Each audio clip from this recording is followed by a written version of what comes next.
রায়গঞ্জ লোকসভা কেন্দ্র থেকে তৃণমূল প্রার্থী কৃষ্ণ কল্যাণীর নাম ঘোষণা হতেই উল্লাসে মাত্র তৃণমূল কর্মী সমর্থকেরা।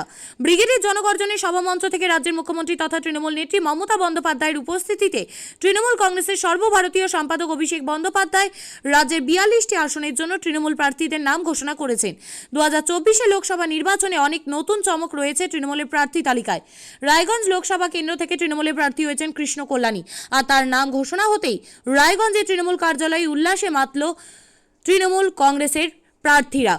বাজি ফাটিয়ে লাড্ডু খাইয়ে উল্লাসে মেতে ওঠেন তৃণমূল কর্মীরা। কৃষ্ণ কল্যাণীর জয় নিশ্চিত বলে মনে করছে তৃণমূলের কর্মীরা, কারণ তাদের প্রার্থী জনদরদি। তিনি সকাল থেকে রাত পর্যন্ত মানুষের পাশে থেকে কাজ করতে ভালোবাসেন। সকলেই দুঃখে এবং সুখে পাশে থাকেন তাদের নেতা কৃষ্ণ কল্যাণী। আপনি কি জায়গা কিনতে চান? তাহলে আর চিন্তা নেই। 34 নম্বর জাতীয় সড়কের ধারে রায়গঞ্জের নট্টপাড়ায় ঠিক বিপরীতে নিউ উকিলপাড়ায় আজই সুলভ মূল্যে জায়গা কিনুন, গড়ে তুলুন নিজের স্বপ্নের ঘর। তাই আর অপেক্ষা না করে আজই চলে আসুন আমাদের এখানে, দেখে যান জায়গা। মন পছন্দের স্বপ্নের প্রাসাদ গড়ে তুলুন আপনার কেনা এই জায়গায়। তাই আজই যোগাযোগ করুন আমাদের সাথে।